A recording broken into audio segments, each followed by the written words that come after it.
বলেন মানিলে মানিলে বউও ভালো হয়ে যাবে। বউ ভালো হয়ে যাবে। আমার 3.5 বছর ধরে ডায়াবেটিস। তবে স্যারের এই ফেসবুকে দেখা আমি 3টা জিনিস পালন করতেছি। একটা হচ্ছে বলেন সবাই বলেন উনি চিনিও খায়, ইনসুলিনও দেয়, বুঝতে পারছেন, আবার রোজাও রাখে, মিক্সিং ব্লেন্ডার হয়ে গেছে। আসসালামু আলাইকুম, আমি জাজিরা শরিয়াতপুর জাজিরা থেকে আসছি। আমার 3.5 বছর ধরে ডায়াবেটিস।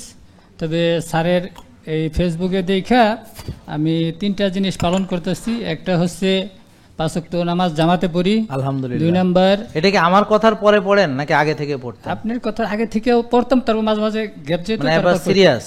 যাক, তা তো আপনার কারণে যদি মানে আল্লাহ বলছে যে তুমি নিজের নামাজ তোমার কবুল হবে কিনা তো জানি না, কিন্তু তোমার কারণে যদি একটা লোকও যদি মানে যায় ভাই, যে আপনি ভাই আপনারে কোথায় রাখবো সেটা বলেন। তারপরে সয়াবিন তেল ছাড়ছি আপনার কথা শুনে, আলহামদুলিল্লাহ। 3 নম্বরে রাতে 10টার দিকে ঘুম আসি, ঠিক আছে, 9টা হইতে 10টার ভিতরে, এটা তো সুন্নাহ। আর একটা হচ্ছে আপনার আমি রোজা রাখার চেষ্টা করি, কিন্তু আমি রোজা রাখতে পারি না। ওই রোজা রাখলে হাইপ হয়ে যায়। আপনার বেশি রোজা রাখতে হবে কেন? আপনার তো ইয়া না, হাইপ হয়ে যায়। আপনার ওই যে তখন ডায়াবেটিস মাপলে 3, 3.5, 4 এরকম হয়ে যায়। তার মানে এখন আপনি ইনসুলিন নেন? ইনসুলিন 2 বেলা নেই। তো তাহলে তো আসল ঝামেলা কোথায় বুঝেন নাই? হ্যাঁ, তো ইনসুলিন বন্ধ করব, রোজা বন্ধ করি, হ্যাঁ কি করছে, ইনসুলিন চালু রেখে রোজা বন্ধ করে দিছে। আমার কথা বুঝেন নাই? 2টা ওষুধ একসাথে নিছে। মানে একটা লোক ধরেন ব্যথার ওষুধ 4টা একসাথে খাইছে মনে করেন, কথা বুঝেন নাই? বুঝেন নাই কথা? আচ্ছা, ধরেন প্রেশারের ওষুধ ডাক্তার দিছে একটা, হ্যাঁ সাথে ডাবল ডোজে খাইতে আছে, তো 2টা ওষুধ খাইতেছে, তাহলে প্রেশার ডাউন হয়ে যাবে না? বিপদে পড়বে। তো উনি কি করছে, উনি ইনসুলিন চলা অবস্থায় ইনসুলিন দিতেছে, আবার রোজাও রাখতেছে। তো এখন উনি বুদ্ধি করিয়া ইনসুলিন চালু রাখছে, রোজা ছেড়ে দিছে। এখন ওনার উচিত ছিল, রোজাও হচ্ছে ডায়াবেটিসের ওষুধ, ইনসুলিনও ডায়াবেটিস, বলেন রোজা ডায়াবেটিসের ওষুধ, ইনসুলিন ডায়াবেটিসের ওষুধ, 2টোই ডায়াবেটিসের ওষুধ। তা এখন সে ইনসুলিন চালাইয়া রোজা ছেড়ে দিছে। এখন ইনসুলিন কিনতে টাকা লাগে, ইনসুলিন মারতে কষ্ট লাগে, তো টাকা আলা জিনিস কেন উনি এটা করছে? কারণ উনি একা একা ইনসুলিন ছাড়বে কেমনে, ডাক্তার ছাড়া, ভয় ছিল। আমার কথা বুঝেন নাই? হ্যাঁ।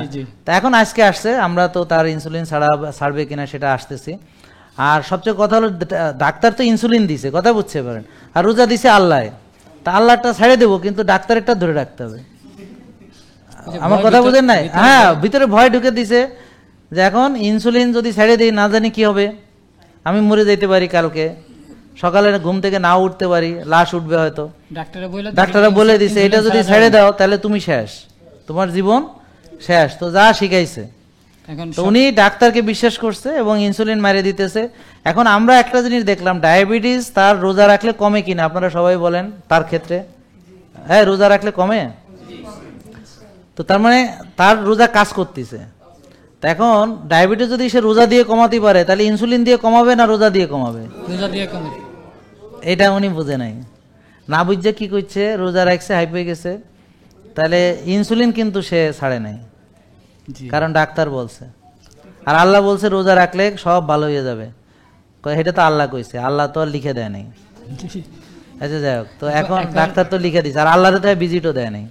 আর তাছাড়া রোজা রাখতে কোনো টাকা লাগে না, ইনসুলিন কিনতে টাকা লাগে। তা আমরা যেটা টাকা দিয়ে করা যায় সেটা ভালো। যেমন আমার এখানে ফ্রি চিকিৎসা, এই জন্য এটার মূল্য নাই, আসতেছে, মানে এটা কোনো গায়ে গতরে লাগাইতেছে না, মাগনা হাস্তিয়া, টাকা লাগে না, কি ডাক্তার, টাকা লাগে না। এখানে আবার হ্যাঁ ব্যাক করে, টাকা লাগে না। হ্যাঁ, কিন্তু এখানে সব টাকা টোকা বেশি রাখলে হ্যাঁ খুব ভালো, হ্যাঁ দারুণ সেবা, হ্যাঁ টাকা একটু রাখে বেশি কিন্তু সেবা সেই।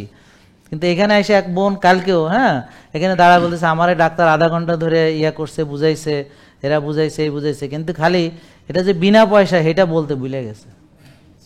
পরে আমি কইলাম, বোন আপনি তো সবই করলেন, কিন্তু এটা যে বিনা পয়সায় সেবাটা নিয়েছেন এই কথাটা ভুলে গেলেন, আপনি তো এখানে টাকা দেন নাই। কয় না, তা তো দেই নাই। কয় যে মানে বুঝছেন ঘটনা, মানুষ কিরকম, মানে আসলটা বলতে ভুলে যায়। যে অন্য জায়গায় গেছে, ডাক্তাররা কয়েক মিনিটে দেখে বাইর করে দিছে, হে গল্প কয়, মানে খারাপটা মানুষ বলে বেড়ায় যে ওখানে গেছি, হ্যাঁ নোংরা, ঠিক আছে, ওখানে গেছি অপরিষ্কার। তারপরে আপনি বলেন। হ্যাঁ স্যার, তারপরে এখন আমি সকালে ইনসুলিন নেই 22 আর রাতে 20। এখন এই 20-22 ইনসুলিন নিয়ে যদি রোজা রাখে, হ্যাঁ টিকবো? আরো আরো আছে তো, আরো দুপুরে একটা ট্যাবলেট, আবার রাতে একটা ট্যাবলেট। সেটাই।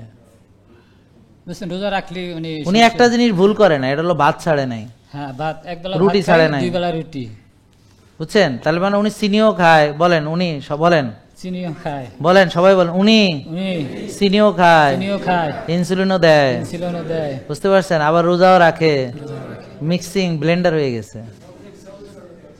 তো তার ডায়াবেটিস, বলেন ডায়াবেটিস কমাইতে হইলে, ডায়াবেটিস কমাইতে হইলে ইনসুলিন ছাড়িয়া চিনি ছাড়িয়া রোজা রাখিতে হইবে। ইনসুলিন সারিয়া, চিনি সারিয়া। আমার কথা বুঝতে পারেন? তো উনি চিনিও চালু রাখছে, ইনসুলিনও চালু রাখছে, আবার রোজাও রাখতে গেছে, তো ব্লেন্ডার হয়ে গেছে আর কি।